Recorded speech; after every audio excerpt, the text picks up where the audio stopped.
Hey everybody. Hey guys. We climbed up this mountaintop today and we're just hanging out here enjoying the great view. And this is pretty much what we've made of our life, where we have this freedom to just explore like this. It's super awesome.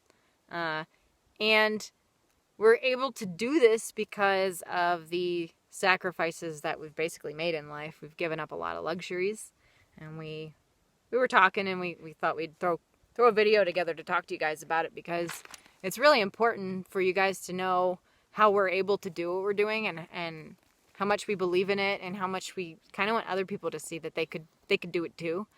And the biggest part of it is, like I said, trading the luxuries. And we've actually had some people mention to us, like, I couldn't do that. I couldn't cram in my SUV and live like that. Or I couldn't give up, I couldn't not have a nice temperature in my cozy house, or not have a hot shower. And we wanted to, we would also like some of those luxuries too, right? We're people. I love a hot shower. I don't get it every morning. There's plenty of mornings where it's dreary out, and that's what I want. And maybe even a coffee every once in a while. You used to be a coffee drinker. Sometimes that still sounds good. But in order to have all these things, and have that perfect, cozy condition, we would have to trade we'd have to trade this. We'd have to trade today. We'd have to trade our free time during the week. Because we'd have to go back to that traditional lifestyle. We would have to both have jobs so we could pay our rent or mortgage, right? So we could have that home, and we could afford that coffee and the water bill and the everything else that goes along with it. If it's a house, insurance, the costs add up pretty quickly. And we call it the traditional lifestyle, at least in the US and some other places as well. It's quite expensive even to live with basics, although we also want people to start thinking about it as they're not really basics, right? Because we've got a tremendous amount of luxuries, everything above food and some water and quite basic shelter should be considered a luxury. And if you start to change the way you think and start looking at your life and going, what's a luxury in my life? You start realizing how luxurious our lives are. We look at everything now as everything above our basic food. If I get a chocolate bar, that's a luxury, right? I don't need that for food, and it tastes really good, and I like to have it every once in a while. If we're camping and we find a river and we get to bathe in it, that's kind of a luxury in itself too. We can rinse off, but that's a luxury.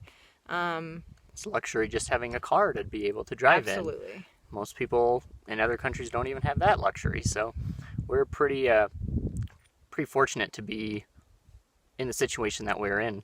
Yeah.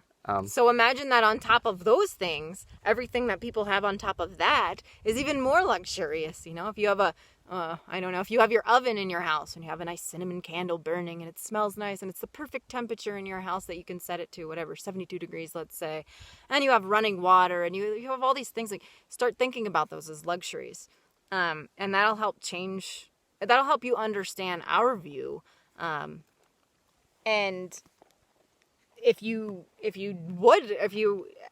appreciate what we're doing, that's a way to kind of get more to our kind of lifestyle, because then you learn to start trading off those things and the trade-off is mostly time, right? Because if you don't have to work to pay for all those things, you get time, and you get this for the day. You get freedom. It doesn't have to be this, but whatever you love, whatever you want to do, whatever you're passionate about, you have time to do that, rather than sitting in a 9-to-5 job or something like that eats up your whole entire life. And we have this one life, this is it, and it goes really fast. And a lot of you probably realize that time flies, and every day is just so special to us. We're just so glad that we have this time and that we have each other, and we want to make sure that we make the most of it, and have the time with each other rather than leaving each other every day, so that we can afford to decorate our house with cookie cutter decorations. Yeah. Or something to impress other people. And it's just not worth it. Yeah, one of the first steps into kind of moving into this lifestyle is first finding out who you are. So a lot of people they say they know who they are, but they don't really do. So make sure that you find yourself first, and it's kind of a selfish thing that I guess people say, but you have to figure out who you are before you start helping other people in your life. If you don't know who you are, then you're not really giving your whole self to somebody else, in a relationship, in a friendship, to your family, anything. So if you're faking anything, then it's not you being yourself.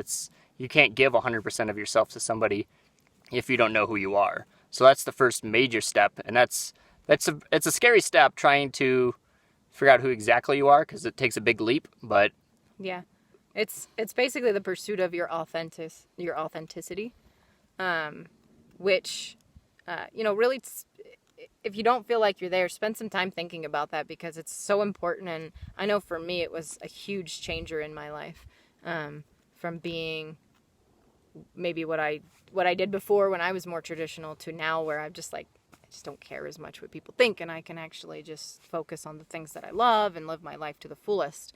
And also dig deep into the things that I do love, and finding out what makes me happy rather than what makes me fit in, or go along with what society has taught me, and fit those expectations, whether they come from society, peers, colleagues, parents, wherever. We all have different sources of these built-up expectations that sometimes don't make us who we are. who we want to be. We both lived the traditional lifestyle before. That was before we met. So we were both kind of fit in with society and do everything that they wanted you to do. So we had the job and the house, and I had the sports car and all that stuff, and I didn't like it. So I wore the makeup. Yeah, so we both had major changes in our life that we had to make a giant leap, and it was either forced or we made the choice ourselves. So either way, it forces you to realize who you are and where you want to be. So, and once we both made that change, we found each other real quick. And once we found each other, then we really realized who we are. And then everything kind of clicked, and we didn't need anything else. We got each other, and we had our dogs, and that was the rest of it. So the rest of it kind of just faded away, and we didn't even really think about it, because we didn't need to try to impress anybody anymore. So, and like Rem said, you focus on finding your authentic self first before you can have those relationships, because if I had been looking for the right kind of relationship, probably wouldn't have found it, and if I did, it wouldn't be the right relationship, because I wasn't even my authentic self. So how could I expect to be in a relationship that was authentic, right? So I had to go on my own journey to figure that out before I could find the person that I really genuinely matched up with, below the surface, not just that surface level kind of relationship stuff. So. And second off, it's more just caring about the earth. It's like we only have this one small planet, the pale blue dot, and we have to take care of it. So once you realize kind of where the world's going and you see what's happening, we need to be taking care of it. And it's sad that most people kind of don't see that, and they just keep doing what they're doing, not realizing that they're making it worse. Yeah, the mass consumerism society is definitely a problem. We've come to have a tremendous amount of experiences now where we've seen the destruction of the planet, and all based on the fact that we, as a society, need so much stuff. We need more bedrooms, more apartments, bigger hotels, and we got to cut down the forest for it, and we got to mine the metal, and we got to just keep going and going. And it's leading to the destruction. All of our material goods come from nature, so once nature's gone, we don't have anything left. Cities are built on nature. It's paved nature. We see things getting destroyed. We see garbage everywhere. We see the good and the bad, but we want to be the change, so we do what we can, and we just hope other people will get inspired and kind of lead that same lifestyle. Because you don't need the things. The earth is amazing enough. It's like there's tons of stuff to explore, and once you learn about it, it's just breathtaking. You guys have seen the places we've been. I mean, we're not paying really to go to these places. We're just exploring and finding them, and it's basically free. You have to travel to it, which is gas money, but that's it. And when you don't have other bills and debt, then you can afford to buy food and make some sacrifices and get to these places. So It's very possible. We're not heirs to like some $1 million heritage or something. So just let that be known that we did make sacrifices to get where we're at. We did work, and we were in debt. Didn't- We worked our way out. Yeah, we stopped buying things, realizing we needed to get out of debt first, and we did that. And paid off now our stuff. and now we just keep going with it, and we're not going to go back to the buying things. So it's like Never go back. if we have to go back to work, then we have less time together and we have less time exploring. So And we will work. Obviously, we need money for food, unfortunately. It's not, I mean, it could just be on the ground, but it's a little harder these days. yeah, But we do need money for basics. And so we do take jobs periodically, but we have the freedom to take the job that we are most interested in. Maybe it doesn't pay that well, but it's super cool. And we can do that rather than feeling like, oh, I got to take the one that's higher paying because I got to pay my bills, or, I can't just get up and move to this place because I can't afford it. I mean, it's freedom. This is yeah. max freedom. The whole career mindset we think is kind of weird because a lot of people just get stuck in a job because they're getting paid a lot or have vacation or they're in a nice area, but a lot of talent gets wasted in the world just by people getting stuck in a job that they don't like, not pursuing what they actually love. It's like that's where we get the inventors and people that change the world, are people that dare to make a change. It's one of our favorite quotes that we've heard is from Neil deGrasse Tyson, and he talks about, I don't remember it quote for quote, but he talks about the wasted talent and how people have all these things that they're so great at, but then they don't put it to use, right? Because they're just putting it in this job that they do every day, and it's not really, that's not really where you get the most of yourself. You actually want to dabble around in all kinds of things to find the best, the combination of things, and that's. Our experiences are giving us that too. That's what's funny is our resumes aren't really weak. I mean, we're going all over the place and seeing things and learning more. And he's also big on not idolizing people. It's like don't try to strive to be somebody because that person's already there. We already have that person in the world, so you need to be yourself. It's like we need people that think outside the box, not try to. Don't idolize Neil deGrasse Tyson because we already have him. So we need somebody that knows something else or has a different background. So kind of goes back to the being authentic.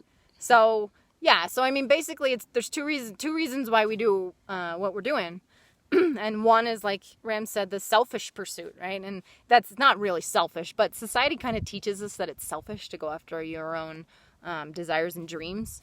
It's not. It makes you the best person that you can be, and then you can give that to your relationships and to the world. So that's the one side, and then the second side is the unselfish, like at least for the planet. So between those two things, that should be enough motivation. That's our motivation, but we believe that it would be motivation enough for other people too, to want to make some changes and maybe be less of our mass-consuming selves in this society. Mm-hmm. So. I mean, our version is this. Your version might be different. Our version is we want to see the world. We want to be out in nature. We want time together. We're fine with living in our SUV. It allows us to get to every place we want to get to. So it's the right thing for us. But, we don't have to be perfect because like we pointed out, we've been at different phases in our life too. Just like some of you might be. You might feel trapped. You might have the debt that you have to deal with, or the relationship that's not right, or the other things that kind of hold you back. Don't let them stand in the way. Just kind of, I've had people in my life that sort of served as an inspiration, that kind of showed me different ways when I was starting to think about living differently. And I'm really glad that I had them as an inspiration because they put that notion in my head that later I was able to manifest. So kind of hope that some of you will want to do the same thing too. Yeah. So we'll leave you with a quote today from Jim Carrey. You can fail at what you hate, so you might as well do what you love. See you guys. Bye.